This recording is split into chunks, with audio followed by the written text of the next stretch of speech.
The rain in the Silver Moon pack didn't just fall. It judged. Standing in the center of the ceremonial square, 3 months ago, I had watched my world shatter in a haze of ritualistic smoke.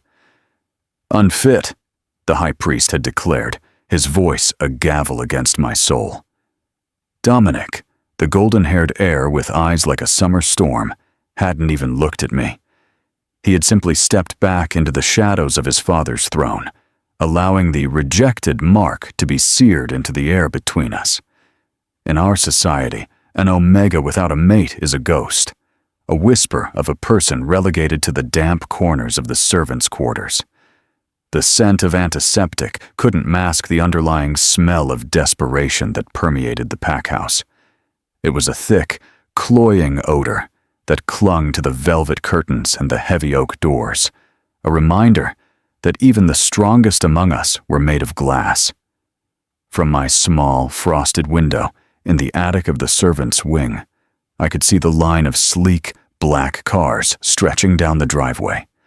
For weeks, the Alpha had summoned healers from every corner of the continent. Men in white coats with stethoscopes, elders with bags of rare herbs, and even human specialists who were never supposed to know our kind existed. All had walked up the grand staircase with hope and walked down with their heads bowed. Dominic, the pride of the Silver Moon, was fading. The toxin, a cruel gift from a rival pack, was eating him from the inside out, turning his warrior's blood into something cold and stagnant. I pressed my forehead against the cool glass, my light blonde hair falling in unwashed waves around my face. Since the ceremony, I had become a master of invisibility. I scrubbed floors until my fingers bled and carried heavy laundry baskets until my back ached, all to avoid the pitying glances of those who remembered I was once a candidate for the Luna's seat. My only comfort was the silver bracelet my grandmother had given me before she passed. It was a simple thing, etched with swirling patterns that seemed to dance when the candlelight hit them just right. "True healing comes from within, Aura," she had whispered. "Our bloodline carries a gift that the world has forgotten how to value." At 7 years old, I hadn't understood. At 19, rejected and broken, I treated it as a heavy, silent anchor to a past where I was still loved. A sudden, sharp commotion broke the silence of the afternoon. A car slammed its door. Voices rose in a frantic, jagged rhythm. Another failure. I could feel the collective grief of the pack hanging over the house, like a storm cloud ready to burst. When an Alpha's heir dies, the pack's foundation cracks. The security we all relied on was hemorrhaging. A loud, frantic knock at my door made me jump. Before I could move, Mara, the head housekeeper, burst in.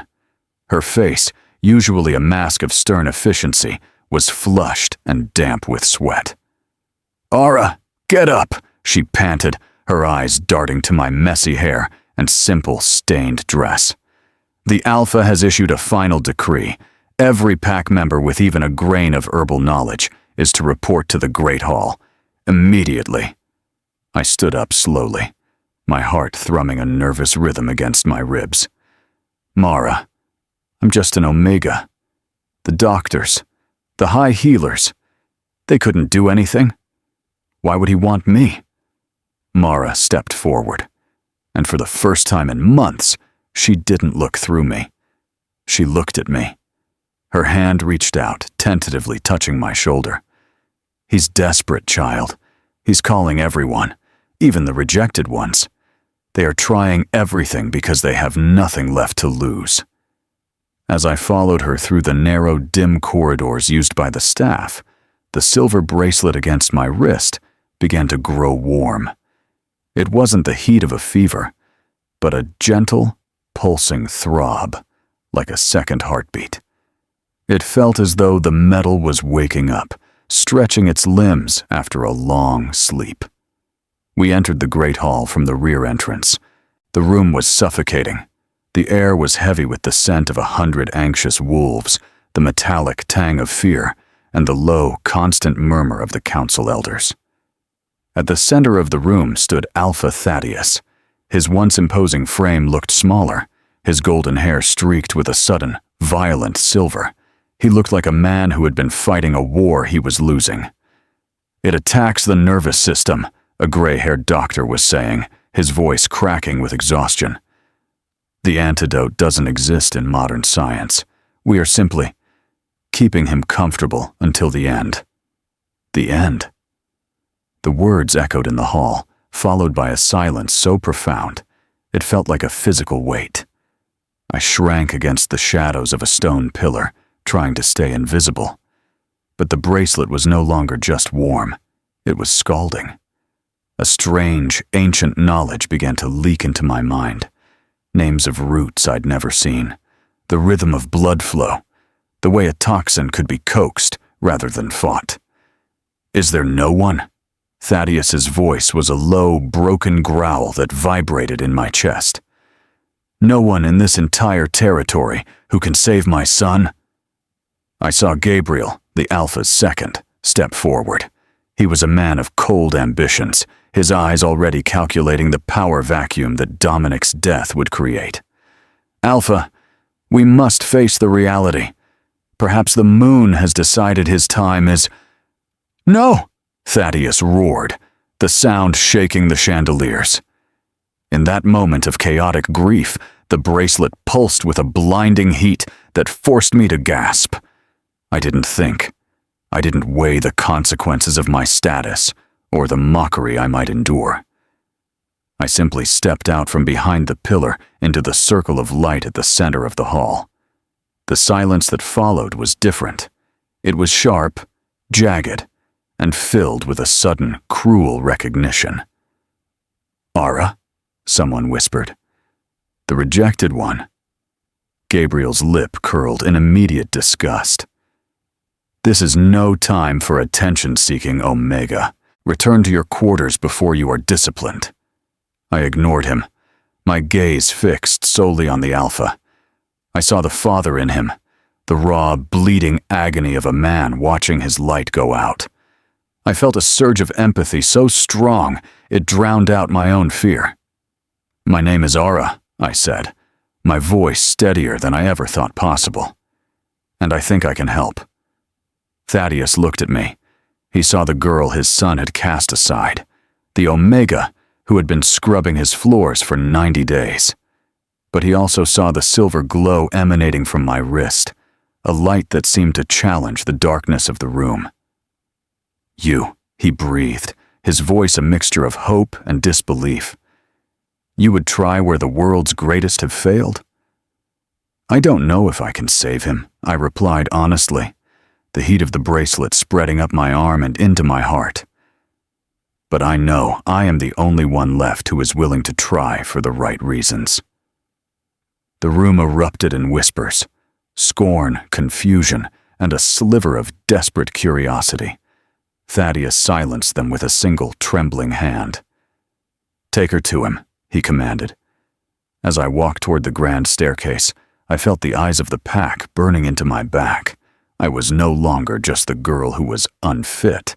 I was a gambler, walking into a lion's den, carrying a secret I didn't yet understand. The family wing was a place of hushed whispers and thick carpets, a stark contrast to the echoing stone and drafty corridors I had called home for the past 3 months. As Gabriel escorted me up the grand staircase, his hand was clamped around my upper arm. His grip was bruising, a silent communication of his disdain. To him, I was a contagion entering a sanctuary. "If you so much as smudge the air in there with your presence, Omega, I will personally ensure your exile is permanent," he hissed in my ear. I didn't flinch. The heat from my bracelet was now a steady, thrumming pulse that seemed to shield me from his malice. For the first time, I realized that the fear others tried to instill in me only had power if I agreed to be afraid. 2 guards flanked the ornate doors of the heir's suite. At a sharp nod from Alpha Thaddeus, who followed closely behind us, they stepped aside. The doors groaned open, revealing a room that felt more like a tomb than a living space. Heavy velvet curtains were drawn tight against the afternoon sun, leaving the room in a state of perpetual, sickly twilight. The air was thick with the cloying scent of rot and the sharp, metallic tang of the black-veined toxin. At the center of the massive bed lay Dominic. My breath hitched. The man I had seen from afar, the golden warrior who moved with the grace of a predator, was gone. In his place was a pale shadow, his skin stretched tight over his cheekbones, his once vibrant hair now dull and matted with sweat. His chest rose and fell in shallow, irregular gasps, each breath sounding like a struggle against an invisible weight. 5 minutes, Gabriel growled, shoving me toward the bed. I stumbled slightly but regained my footing, drawn to the bedside by a force I couldn't name. It was as if a silver thread had been tied to my heart, pulling me toward him. As I approached, the black lines beneath his skin, the visible path of the poison, seemed to writhe as if they sensed a threat. "Era," Thaddeus whispered from the doorway, his voice cracking. "Please." I sat carefully on the edge of the bed. Up close, the reality of his condition was even more devastating. I reached out, my fingers trembling as I took his hand in mine. His skin was ice-cold and clammy, a terrifying sign for a werewolf whose internal temperature usually burned like a furnace. The moment our skin touched, the bracelet didn't just heat up, it ignited. A gasp escaped my lips as a surge of energy, pure, silver, and ancient, rushed up my arm. It wasn't just magic, it was a memory. I saw visions of my grandmother, of women standing in circles under a full moon, of hands pressed to wounds that closed instantly. This was the gift she had spoken of. Not a tool for power, but a conduit for life. I closed my eyes and let my instincts take the reins. I didn't need to know the name of the poison, I could feel it. It was a writhing, oily darkness that had coiled around his heart and was slowly squeezing the life out of it. "Push back the shadow." A voice that sounded like my grandmother's echoed in my mind. I pressed my other hand, the one wearing the bracelet, directly over Dominic's heart. The metal glowed with a soft, ethereal light that illuminated the dim room. I felt the current of my own life force beginning to flow through me, acting as a bridge. I wasn't just healing him, I was inviting the darkness into myself, so that the light within me could neutralize it. The pain hit me suddenly, vicious and jagged. It felt like swallowing needles. I gasped, my body jerking as the first wave of the toxin transferred into my system. "What is she doing?" I heard Gabriel's voice, sharp with alarm. "She's killing him! Pull her away!" "Wait!" Thaddeus's command was a roar. "Look at the marks!" Beneath my palms, the black lines on Dominic's chest were retreating. They weren't disappearing. They were flowing toward my hands, being swallowed by the silver glow of the bracelet. The metal pulsed rhythmically, acting as a filter. It took the dark energy, held it, and converted it into a warmth that radiated back into Dominic's body. I held on, my teeth gritted against the agony. My vision began to blur, the edges of the room fraying into white static. I could feel Dominic's heartbeat. It was weak, erratic, but as the silver light filled him, it began to steady. 1 beat. 2. A strong, resonant thrum that matched the pulse of my bracelet. Almost there, I thought, my energy flagging. Just a little more. With a final, desperate surge of will, I pushed the last of the light into his chest. The remaining black veins on his neck and face faded into the healthy tan of his skin. The heavy, oppressive scent of illness in the room was replaced by a sudden, crisp smell of ozone and pine. The effort drained me completely. I slumped forward, my forehead resting against his shoulder, my lungs burning as if I had run for miles. The silver glow of the bracelet faded back into a dull metallic sheen. Total silence descended on the room. No one moved. No one breathed. Then, a soft, raspy sound broke the quiet. A cough. I lifted my head, my vision swimming. Dominic's eyes were open. They weren't the summer storm gray I remembered, but a deep, clear amber that seemed to hold a flicker of the silver light I had just channeled.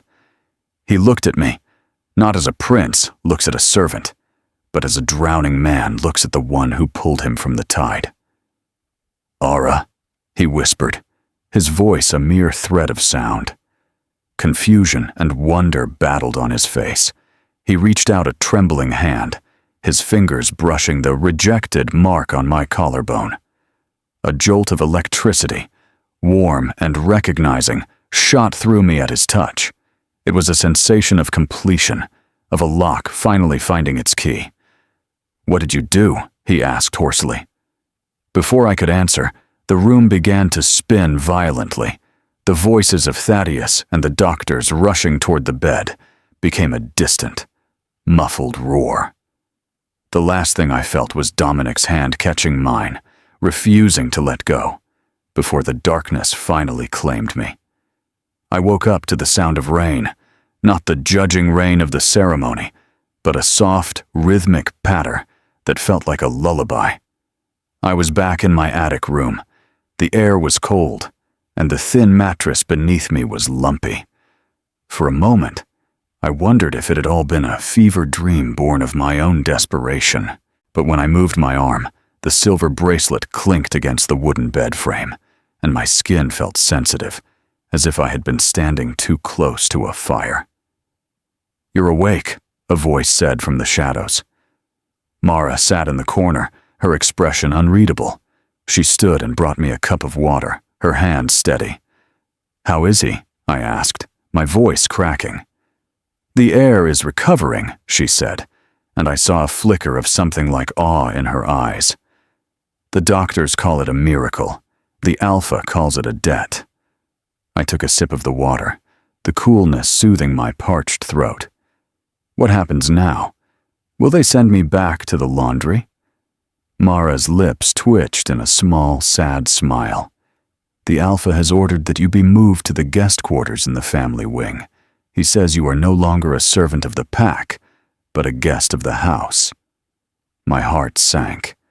In our world, being a guest was often just a polite term for being a prisoner under observation. I had revealed a power I didn't fully understand, and in doing so, I had become a wild card in a very dangerous game. "And Dominic," I whispered. Mara hesitated, her hand on the doorknob. "He's been asking for you, repeatedly.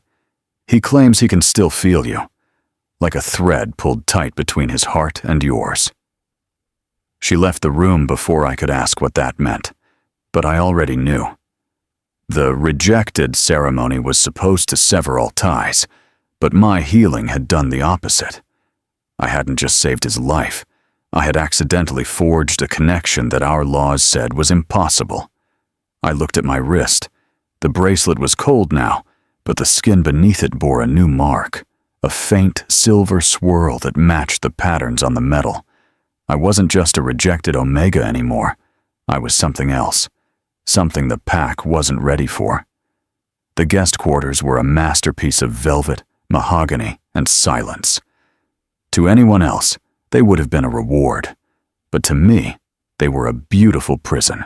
The ceiling soared overhead, and the windows were draped in fine lace that filtered the sunlight into soft, dappled patterns across the richly carpeted floor. I had been here for 3 days, and in that time, I had seen only the rotating staff of beta servants who brought me meals on silver trays and fresh clothes that felt like water against my skin. They treated me with a strange, unnerving mixture of deference and suspicion. They bowed when they entered, but they never met my eyes. When I asked about Dominic, they offered only vague, rehearsed assurances. "The heir continues to improve, miss." "The Alpha is pleased with his progress, miss." I paced the length of the room, my reflection fragmenting in the ornate mirrors. The person staring back was a stranger, They had bathed me while I was unconscious, scrubbing away the grime of the laundry rooms. I now wore a gown of pale blue silk that made my light blonde hair look almost like spun silver. The dark circles under my eyes had faded, replaced by a flush of health that felt fraudulent. I looked presentable. I looked like I belonged in the family wing. But every time I touched the rejected mark on my collarbone, the lie shattered. I was an Omega who had been discarded like refuse, and no amount of silk could change the blood in my veins. A soft knock at the door interrupted my thoughts. I tensed, expecting another silent servant. Instead, the door swung open to reveal a woman who radiated a power so refined it made the air in the room feel heavy. Luna Alexandra, Dominic's mother. She was tall and regal, with dark hair streaked with elegant silver and eyes that seemed to see through walls. I dropped immediately into a formal posture of respect, head bowed, eyes lowered, the conditioning of a lifetime taking over. "Stand straight, child," she commanded. Her voice wasn't harsh, but it carried the weight of an alpha's mate. "Look at me." I obeyed, my heart hammering against my ribs. Alexandra circled me slowly, her gaze lingering on the silver bracelet on my wrist. I felt like a specimen under a microscope. "My son says you pulled the darkness from him with your bare hands," she said, her voice dropping to a contemplative murmur. "He says he watched the poison flow into you, and that for a moment you glowed like the moon itself." "I only did what felt right, Luna," I whispered. "What felt right?" She stopped in front of me, her expression unreadable. "The council doesn't believe in what feels right." Gabriel is already whispering in the Alpha's ear, claiming that this was a staged miracle. He suggests that perhaps you were the one who poisoned Dominic, just so you could heal him and regain your status. The injustice of the accusation hit me like a physical blow. I would never hurt him. I have lived in this pack my entire life. I have served. "I know what you have done, Aura," she interrupted, and for a fleeting second, I saw a flicker of empathy in her eyes. "I know how the pack treated you after the ceremony. I also know that power like yours doesn't just appear out of nowhere. It is old blood. Ancient blood." She stepped closer, her voice barely a whisper.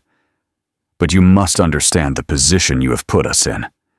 My son is the future of this territory. A life debt to a rejected Omega is a political nightmare. If the pack thinks their alpha is beholden to witchcraft, the rival packs will scent weakness. I don't want power, Luna. I just want him to live." "He is living," she said, turning toward the window. "But he has changed. He refuses to see his chosen candidates. He refuses to discuss the alliance with the Blackwater pack. He says he can only think of the girl who stayed with him in the dark." Before I could respond, the heavy doors to the hallway were thrown open. A guard announced a name that made the Luna's posture stiffen. "Lady Elena of the Blackwater pack has arrived for her audience." A woman swept into the room, and the temperature seemed to drop.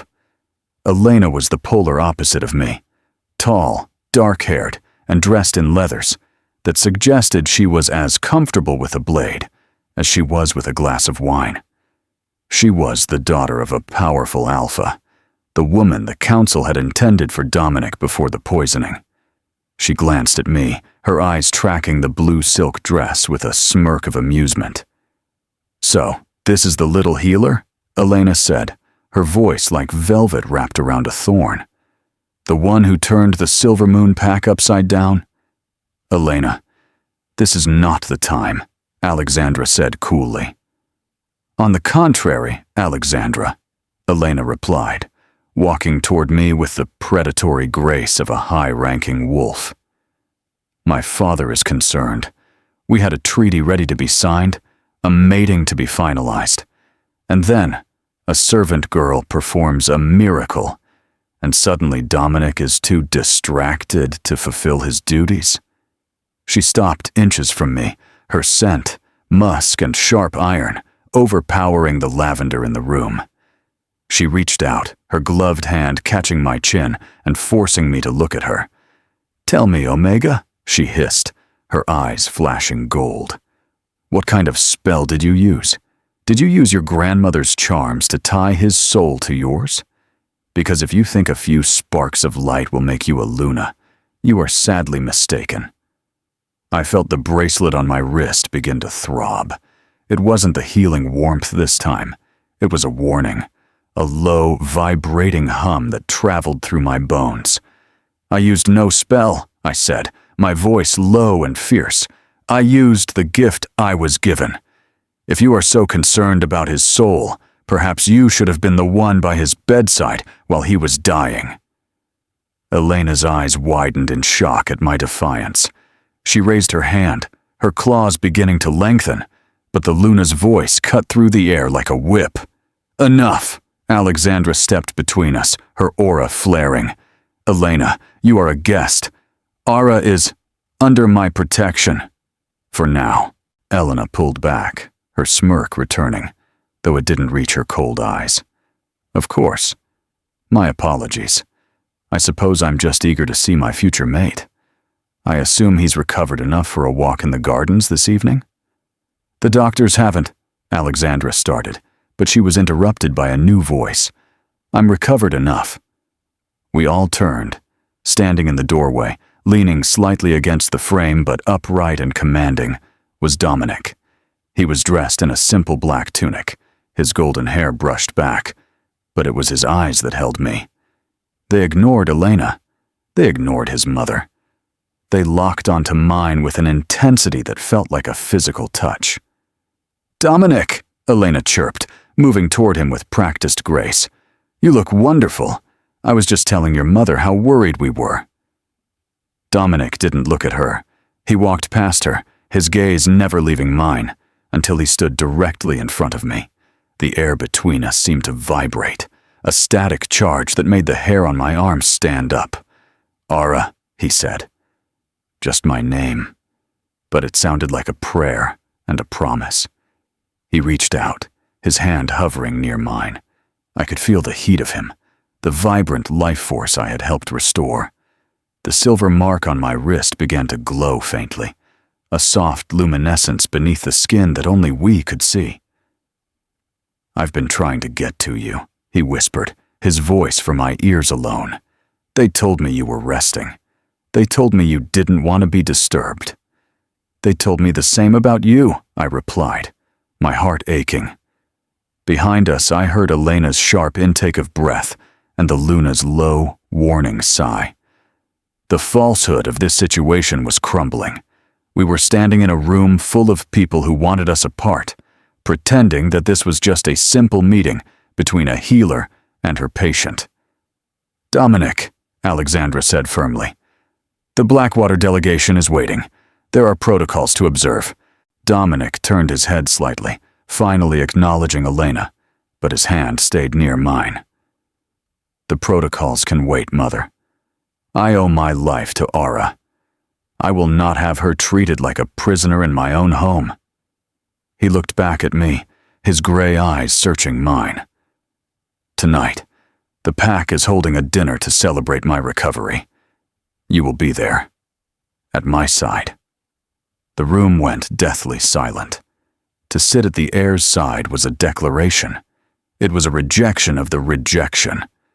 It was a challenge to the council, to Gabriel, and to the Blackwater Alliance. I saw the fury on Elena's face and the deep, mounting concern on Alexandra's. I felt the weight of the choice. If I went, I was stepping into a war I wasn't prepared for. If I stayed, I would remain the healer they could hide away whenever it was convenient. Dominic reached out, his fingers finally brushing mine. The contact was like a bolt of lightning. The bracelet flared, a brilliant silver light that illuminated the entire room for a heartbeat, before fading. "Ara," he said, his voice a low growl of certainty. "Will you come?" I looked at his mother. then at the woman who wanted to replace me, and finally into the eyes of the man who had seen my soul in the dark. "Yes," I whispered. Dominic smiled, a small, triumphant thing. But as he led me toward the door, I saw Gabriel standing in the shadows of the hallway. He wasn't smiling. He was watching the glow on my wrist with a dark, calculating hunger. I realized then that the falsehood wasn't just about the peace in the house. It was a mask for a trap that was about to spring. The great hall, once a place of my deepest humiliation, had been transformed into a theater of forced opulence. Thousands of candles flickered in crystal chandeliers, casting long, dancing shadows against the ancient stone walls. The air was thick with the scent of roasted meat, expensive wine, and the underlying sharp pheromones of high-ranking wolves, dominance, curiosity, and a thick layer of resentment. As I walked beside Dominic, his hand resting firmly on the small of my back, I felt like a lamb being led into a den of lions who had been told not to eat just yet. I wore the pale blue silk, my hair pinned up with small silver sprigs Mara had found, but I could feel the rejected mark on my collarbone burning like a brand. Every eye in the room followed us. The whispers were a low, rhythmic thrum, like the sound of a hive disturbed. "Stay close," Dominic murmured, his voice a low vibration that I felt more than heard. Through the bond, I could sense his nerves, a jagged, electric energy, but beneath it was an ironclad resolve. He was claiming me, and he knew the price. We took our seats at the high table.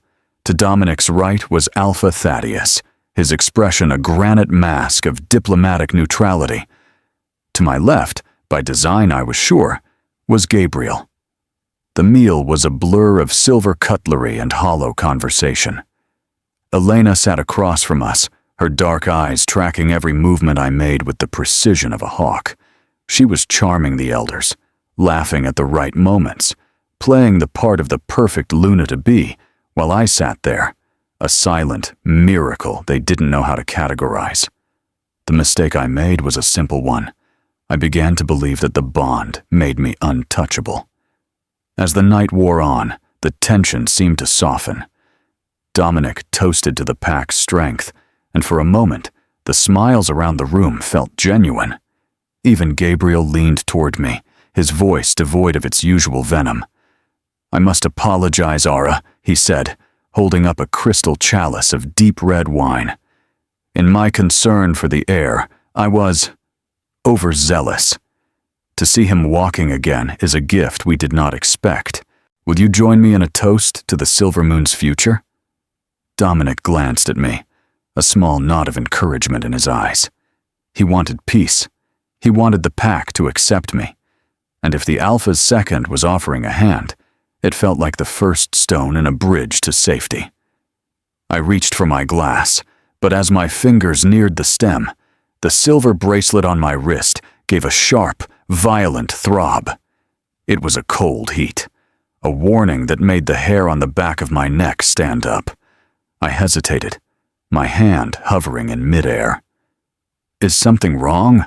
Elena asked from across the table, her voice loud enough to draw the attention of the nearby elders. "Does the healer find our wine beneath her?" "No, I started, but the bracelet pulsed again, stronger this time. I looked at the wine.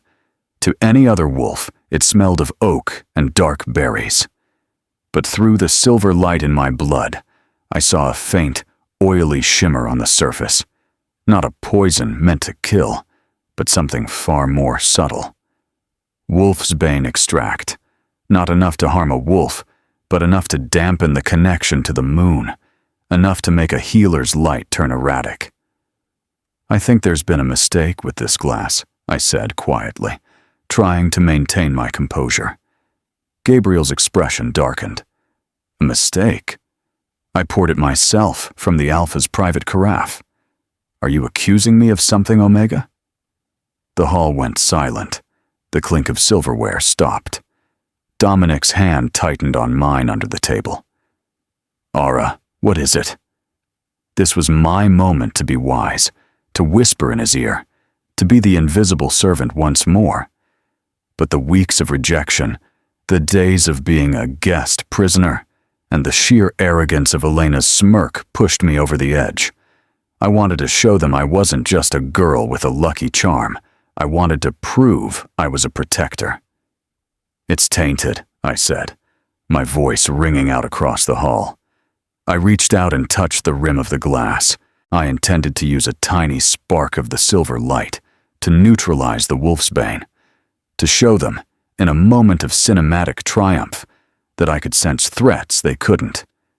But I had underestimated the volatility of my own power when mixed with my anger.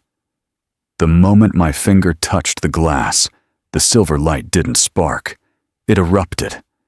The bracelet flared with a blinding, jagged brilliance. But instead of the warm, soothing glow of the healing room, the light reacted violently with the wolfsbane. The glass shattered into 1,000 pieces. The red wine sprayed across the white linen cloth, and for a terrifying heartbeat, the silver light turned a muddy, bruised purple. A shockwave of cold energy rippled outward, knocking over candles and sending a chill through the room that made the elders gasp and recoil. "Witchcraft!" someone screamed. I pulled my hand back, my heart hammering. My wrist was burning, not with healing, but with a raw, uncontrolled friction. The purple tint of the light lingered in the air like a stain, the exact color associated in pack lore with the Shadow Crescent, the dark mages who had once nearly destroyed the wolf bloodlines. Gabriel stood up, his face a mask of triumphant horror. "Look, she doesn't heal, she corrupts. She has brought the dark arts into the Alpha's own hall." "Aura, stay back," Dominic said, standing up to shield me, but I could feel his confusion and fear through the bond. It was a jagged, bleeding wound. He didn't understand what had happened, and that hurt more than the accusations.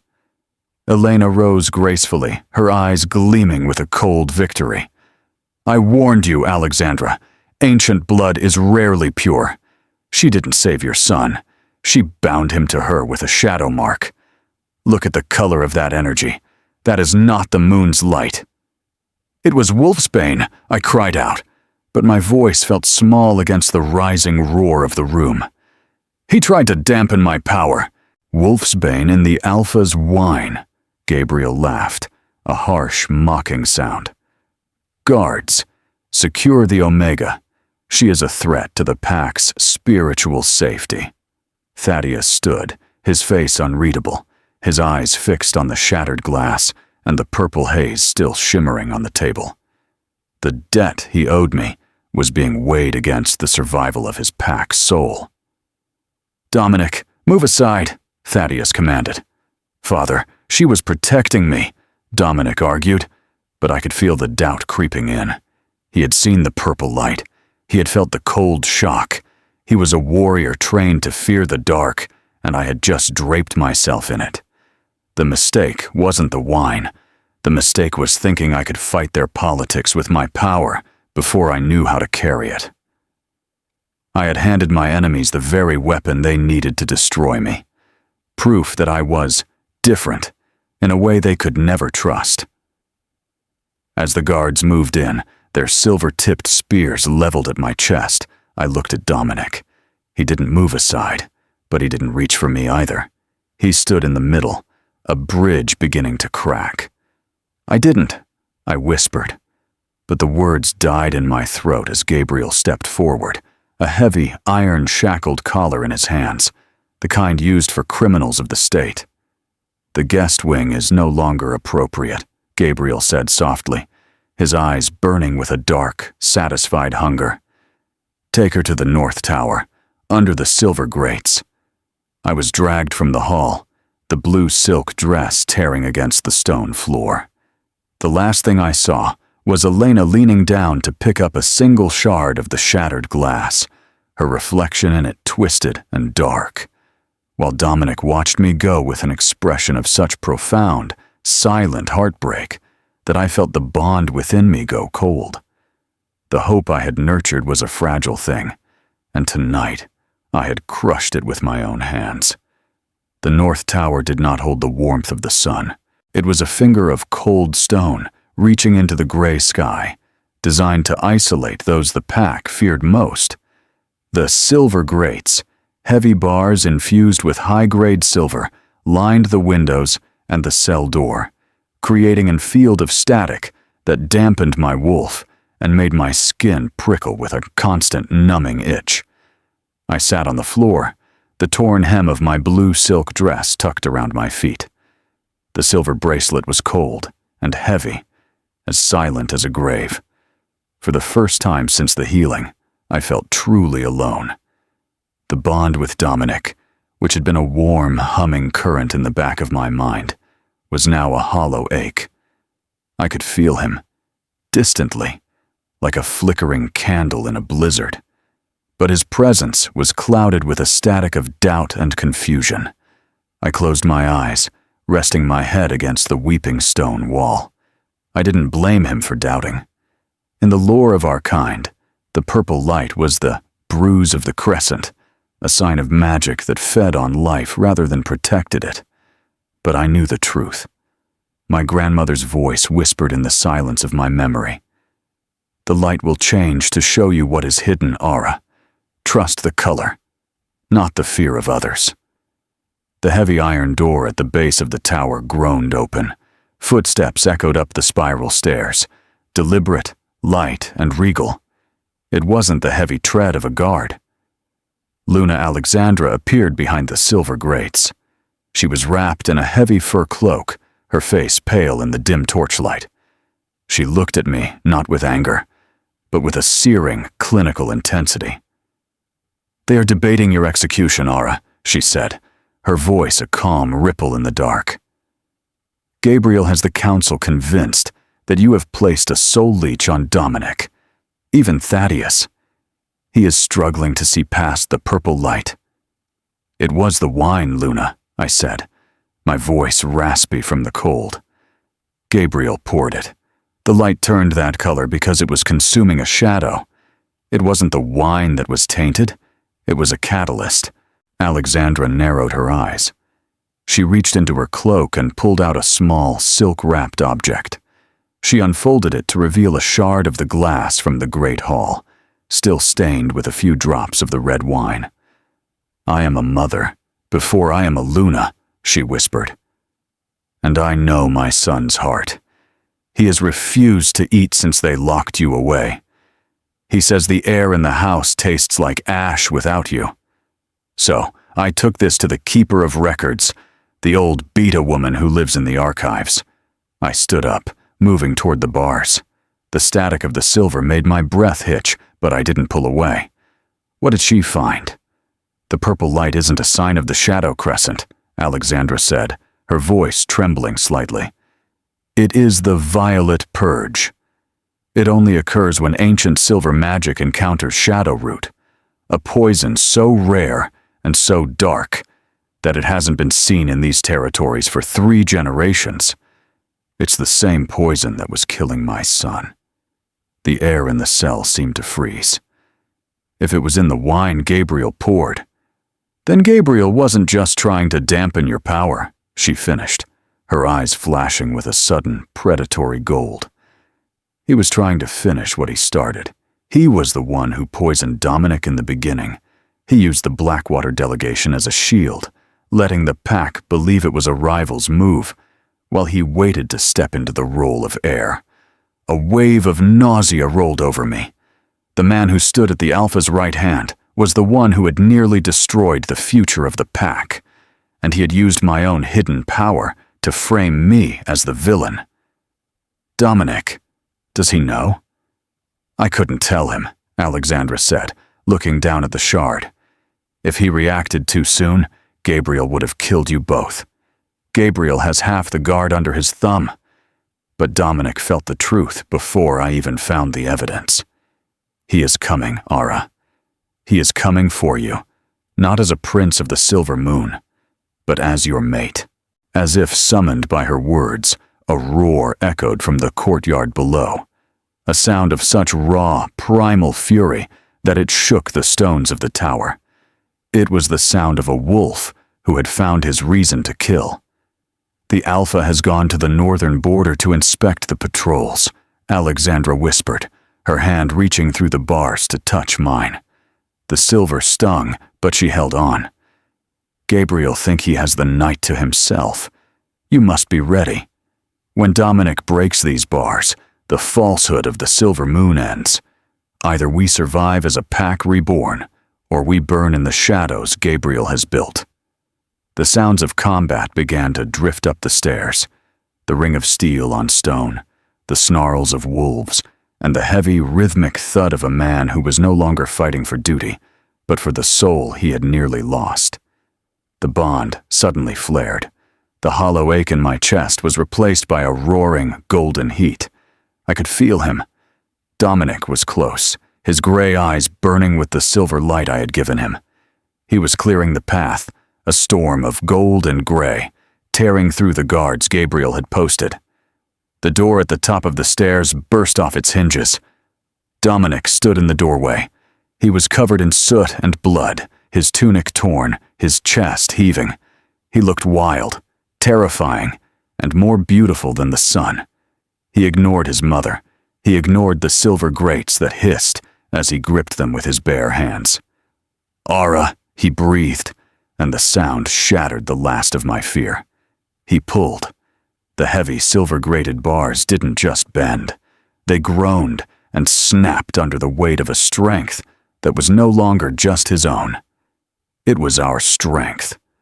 The bond surged, a brilliant, blinding silver light connecting our hands before we even touched. I stepped through the broken frame and into his arms. The contact was an explosion of warmth.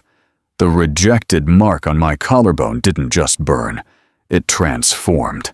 The dark scar of the rejection dissolved, replaced by a shimmering silver mark, a moonflower in full bloom. "I'm sorry," he whispered into my hair, his body trembling as he held me. "I'm so sorry I let them take you." "It doesn't matter," I said, my voice muffled by his chest. "We know the truth now." "We do," he said, pulling back to look into my eyes. His gray eyes were now permanently flecked with silver. "And tonight, the shadows will have nowhere left to hide." But as we turned to descend the stairs, the silver bracelet on my wrist began to glow with a frantic, stuttering red light. A color I had never seen before, a color of immediate, lethal danger. From the shadows of the landing below, Gabriel stepped out. He wasn't alone. In his hand, he held a dark, jagged ritual blade, and behind him, the woman I thought was miles away, Elena, stood with a cold, triumphant smile, her eyes glowing with the unmistakable dark purple of the shadow crescent. "A beautiful reunion," Gabriel said, his voice a silk-wrapped blade. "But truth is a heavy thing, Dominic. It's a shame you won't live long enough to tell your father." The narrow landing of the North Tower became a crucible of shadows and silver light. The air, already thin and cold, grew heavy with the suffocating scent of ozone and rotting lilies, the signature of Elena's dark magic. Gabriel stood at the center, the ritual blade in his hand, pulsing with a sickly, vein-like purple glow. Beside him, Elena had shed her mask of the elegant lady. Her hair seemed to float in an invisible wind, and her eyes were no longer gold or gray, but a bottomless, bruised violet. She wasn't just an emissary. She was an initiate of the Shadow Crescent, a cult that sought to harvest the very light my grandmother had spent her life protecting. "You were a fool, Alexandra," Elena whispered, her voice echoing as if from a deep well. "You thought your bloodline was the only one that remembered the old ways. But we don't just remember. We hunger." Dominic stepped in front of me, his body a shield of raw muscle and simmering gold. The silver mark on his wrist was blinding now, a miniature sun against the encroaching dark. "Gabriel, you are a traitor to the bond and the blood. My father will have your head for this." Your father is miles away, chasing shadows I planted on the border, Gabriel sneered, though his hand trembled slightly as he raised the blade. By the time he returns, he will find a tower struck by lightning. A tragic accident. The heir and his witch killed in a surge of uncontrolled magic, and I will be the only one left to lead the mourning. He lunged. The movement was a blur of predatory speed. Dominic intercepted him, his claws clashing against the ritual steel with a sound like a thunderclap. The impact sent a shockwave of silver and purple sparks flying, scorching the stone walls. Luna Alexandra moved to assist, but Elena raised a hand, and a wall of violet flame erupted between the mother and her son. Stay back, Luna. This is a dance for the new generation. I watched, frozen for a heartbeat, as Dominic struggled. Gabriel was a veteran warrior, and his blade was fed by Elena's dark energy. Every time Dominic struck, the purple light seemed to leach the strength from his limbs. I could feel it through the bond, a cold, numbing exhaustion creeping into his heart, the same sensation as the poison from weeks ago.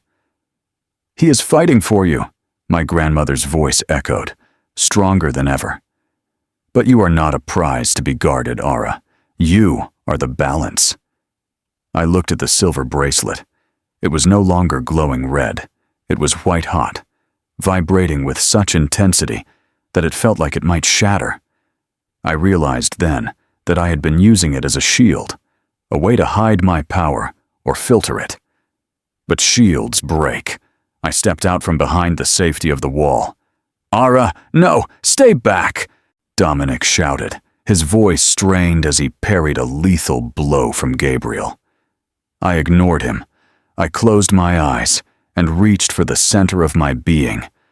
Not the fear, not the rejection, but the quiet silver well of life that had always been there. I didn't try to pull the darkness away this time. I didn't try to heal. I reached for the bond. I touched the silver moonflower mark on my collarbone. "Dominic," I whispered, "don't fight him. Let me in." Through the connection, I felt his confusion, then his surrender. He opened the gates of his mind, and for a moment, we were one being. I poured my silver light not into his wounds, but into his strength. I became the marrow in his bones, the fire in his lungs. Dominic's aura exploded. The dim torchlight of the tower was obliterated by a brilliant, cinematic radiance that poured from his skin. His claws grew longer, coated in a shimmering silver frost. With a roar that shook the very foundations of the North Tower, he swiped at Gabriel. The ritual blade shattered. Gabriel was thrown back against the stone wall, the air leaving his lungs in a wheezing gasp. The dark magic Elena had fed him dissipated like smoke in a gale. He slumped to the ground, his eyes wide with a sudden mortal terror. "Impossible!" Elena hissed, her violet eyes narrowing. "An Omega cannot channel that much. It should have burned her soul to ash." She turned her gaze on me, her hands twisting in the air to form a jagged spear of shadow. "If I cannot harvest the light, I will extinguish it." She hurled the spear. It traveled with a shrieking sound, a spike of pure void aimed directly at my heart. I didn't move. I didn't need to. Dominic was there in an instant, but he didn't catch it with his hands. He caught it with the light we created. He raised his hand, and a shield of silver geometry, patterns identical to the swirls on my bracelet, manifested in the air. The shadow spear hit the shield and didn't just stop. It refracted. The dark energy turned back into pure, white light. The explosion sent Elena flying backward, her dark robes singing. She hit the landing with a heavy thud, the violet glow in her eyes flickering and dying. She scrambled to her feet, looking at us as if we were monsters from an ancient myth. "This isn't over," she spat, her voice cracking. "The Shadow Crescent has seen you. They will come for the silver moon. They will come for..." "They will find us ready," Dominic said, his voice a low, resonant growl that carried the authority of 1,000 alphas. Elena didn't wait.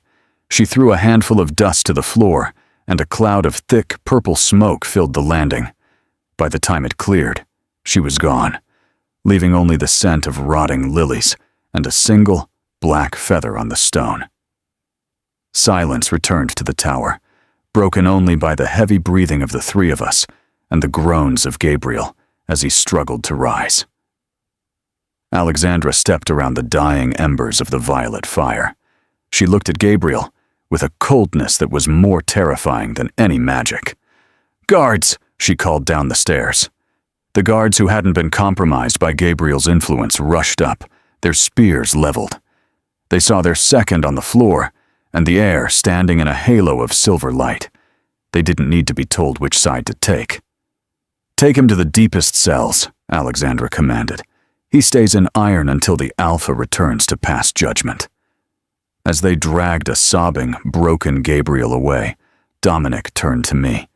The silver light around him softened, receding back into the mark on his wrist. He looked exhausted, his skin pale, but his eyes were clear. He didn't say anything. He just reached out and pulled me into his arms, holding me so tight I could hear the frantic, joyous rhythm of his heart. "We did it," he whispered. "No," I said, pulling back just enough to look at him. "We started it." I looked out the window of the north tower. The sun was beginning to peek over the horizon, casting a pale, hopeful gold across the territory. The night was over, but the world felt different. The falsehood of the pack, the belief that strength was found only in dominance, and that omegas were meant for the shadows, had been shattered. But as the adrenaline faded, a sharp, sudden pain flared in my wrist. I looked down. The silver bracelet, my grandmother's divat, had a long, jagged crack running through the center of the largest swirl. I looked at Dominic, and I saw a matching shadow of pain cross his face. The bond was safe. The enemies were gone. But the tool that had brought us together was breaking. The sound of 100 wolves howling in unison echoed through the valley, a primal herald of Alpha Thaddeus's return. From the window of the north tower, I watched the line of dust rising from the forest road. The Alpha was coming home to a pack house that had nearly been hollowed out from the inside. Dominic stood beside me, his hand resting on the stone sill. He was still pale, the toll of channeling the silver light etched in the shadows beneath his eyes, but his posture was that of a man who had finally found his footing. "The bracelet," I whispered, holding up my wrist. The jagged crack in the silver was a dark lightning bolt across the ancient patterns. "It's breaking, Dominic. I can feel the energy leaking out, like water from a cracked jar." Dominic took my hand, his thumb tracing the fracture. "Maybe it's not leaking out, Era. Maybe it just doesn't need to be contained anymore." I looked at him, confused, but before I could ask, the heavy oak doors of the courtyard below swung open. Thaddeus rode in at the head of his guard, his face a mask of thunder. He had seen the broken gate and the injured guards. He dismounted before his horse had even fully stopped, his gaze sweeping the scene until it landed on Luna Alexandra, who stood waiting for him at the base of the stairs. We descended the spiral staircase of the tower, the air growing warmer as we left the silver grates behind. When we reached the great hall, the entire pack had begun to gather, drawn by the scent of conflict and the Alpha's arrival. Thaddeus stood at the center of the hall, his chest heaving. Gabriel was kneeling before him, stripped of his rank and bound in heavy, light-dampening iron. The silence in the room was absolute, a heavy, suffocating thing. "Explain," Thaddeus commanded, his voice a low vibration that made the glass in the chandeliers rattle. Alexandra stepped forward, her voice steady and clear. She told him everything: the shadow root in the wine, Gabriel's long-term plan, the infiltration of the Shadow Crescent through Elena, and how the rejected Omega they had mocked had been the only thing standing between the air and the void. Thaddeus turned his gaze toward us. I felt a familiar urge to shrink back, to find a shadow to hide in. But Dominic's fingers entwined with mine, his grip firm. He pulled me forward until we stood directly in front of his father. "Gabriel was my brother in arms," Thaddeus said, his voice cracking with the weight of a leader's betrayal. He looked at Gabriel, then back at me. "And I allowed him to convince me that the girl who saved my son was a monster." He stepped toward me. The Alpha's aura was immense, a crushing weight of history and power. I braced myself for judgment, but instead, Thaddeus did something that made the elders gasp. He bowed his head. "Aura of the silver moon," he said, his voice echoing in the rafters. "I have sat on this throne for 30 years, and in my pride, I forgot that the moon does not only shine on the strong, it shines on the shadows to show us where we are blind. You saw what I could not. You protected what I nearly threw away." He looked up, his eyes moist. "The rejection is struck from our records. It was a failure of the council, not of the moon. From this day forward, your name is restored." A murmur rippled through the pack, not of scorn this time, but of a profound, shifting realization.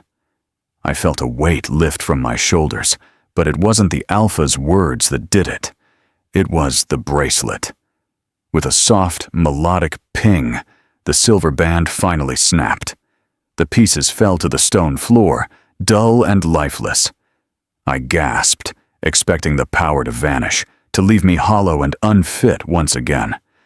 But instead, the silver light within me surged. It didn't need the conduit anymore. The warmth spread through my veins, settling into my heart as a permanent, steady glow. The hidden power wasn't in the devote, it was in the blood. I looked at the broken silver on the floor, then at Dominic. He was smiling, a brilliant, cinematic smile that held the promise of 1,000 suns. "The guest quarters are being prepared," Thaddeus continued, his voice softer now. "But not as a prisoner, as the chosen of the heir. We have much to rebuild, and the Shadow Crescent is still watching. We will need a healer who can see through the dark." Dominic stepped forward, addressing the pack for the first time, as a leader who had been through the fire. "We were taught that Omegas were the weakest of us. We were taught that rejection was a finality. We were wrong. Strength is not found in how we cast others out, but in how we hold each other together when the shadows fall." He looked at me, his gray-silver eyes reflecting the morning light streaming through the high windows. "Ara saved me. Now, we will save the silver moon, together." The pack erupted. It wasn't the roar of war, but a rhythmic, celebratory sound, the sound of a community finding its soul again. As the elders moved in to discuss the logistics of Gabriel's trial and the fortification of the borders, Dominic led me toward the gardens. We walked past the laundry rooms where I had scrubbed floors, past the kitchens where I had hidden in the steam. The people who had once looked through me now paused to bow, their eyes filled with a new, tentative respect. We reached the edge of the woods, where the ancient willow trees dipped their branches into the stream. The morning was crisp, the air smelling of pine and damp earth. "I have something to ask you," Dominic said, stopping beneath the shade of a silver-leafed tree. "And this time, it's not about pack law or ancient accords." He turned to me, taking both of my hands. The silver moonflower mark on my collarbone hummed with a soft, comforting warmth. "The bond. It was forced on you by circumstances.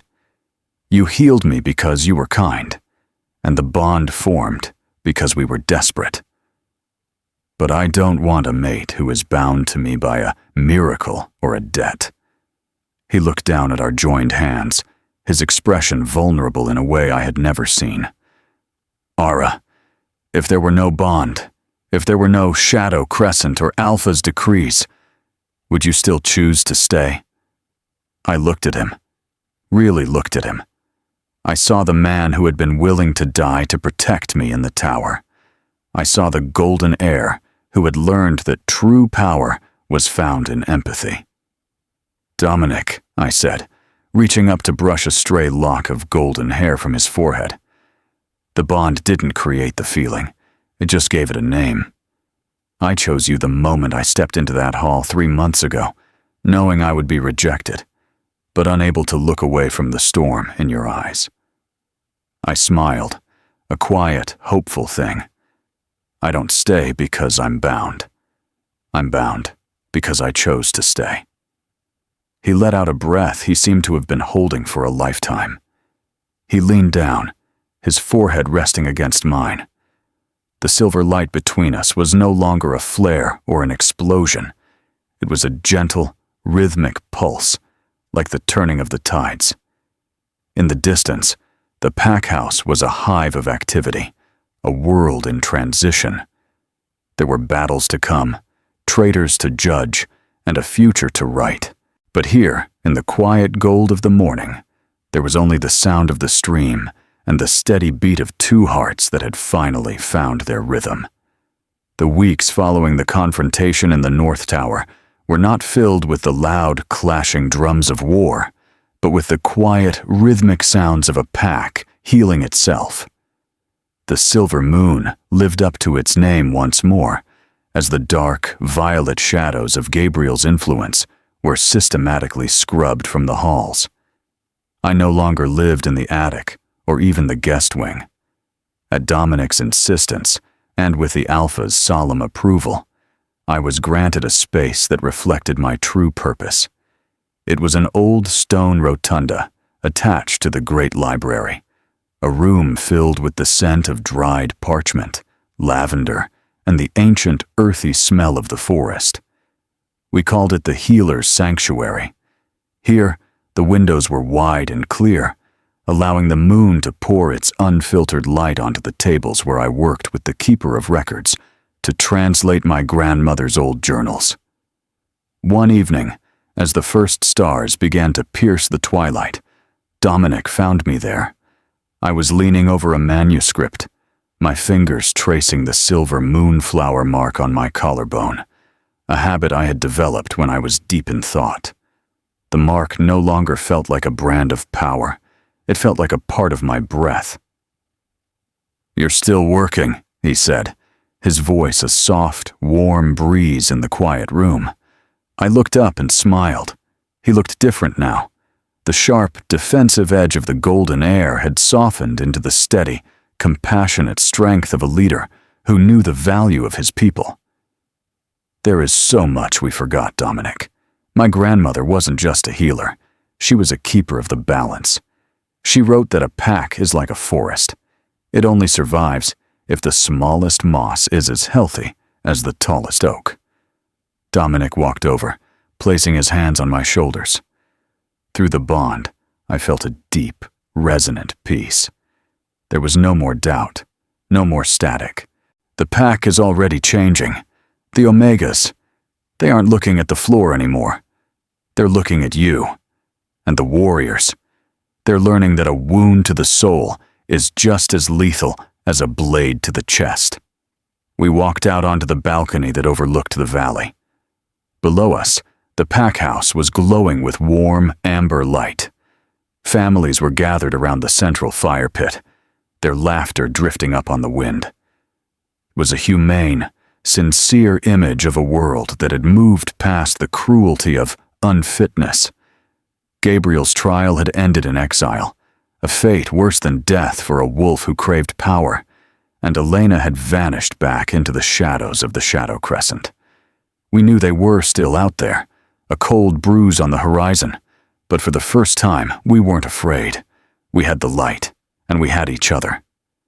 "My father wants to hold a formal ceremony," Dominic whispered, pulling me closer. "A naming ceremony, to officially announce you as the Luna heir." I rested my head against his chest, listening to the steady, strong beat of his heart. "Can we wait? Just for a little while?" "As long as you want," he promised. I just want to be Aura for a moment, I said, looking up at the full moon rising over the peaks. Not the rejected one, not the miracle worker, just the girl who loves the storm in your eyes. He laughed, a low, joyous sound, and kissed my forehead. Then that's who you'll be. The night settled over the Silver Moon Pack, hushed and holy. There were no more screams in the tower, no more poisoned wine, and no more secrets in the dark. The silver light within me hummed a quiet lullaby, a song of reconciliation and hope. As we stood there, two halves of a whole, watching the moonlight turn the forest into a sea of silver, I knew that the true, hidden power wasn't magic at all. It was the simple, profound act of being seen, and the courage to heal the world, one heart at a time. Thank you so much for joining me on this cinematic journey through the Silver Moon Pack. This story of Aura and Dominic reminds us that our true value isn't defined by those who reject us, but by the light we carry within our souls. If you felt the emotional depth of this rejected Omega finding her hidden power, please give this video a like and share it with your fellow story lovers. Don't forget to subscribe to Rose's Romance Library and hit the bell icon so you never miss a new chapter of our werewolf romances. See you in the next story.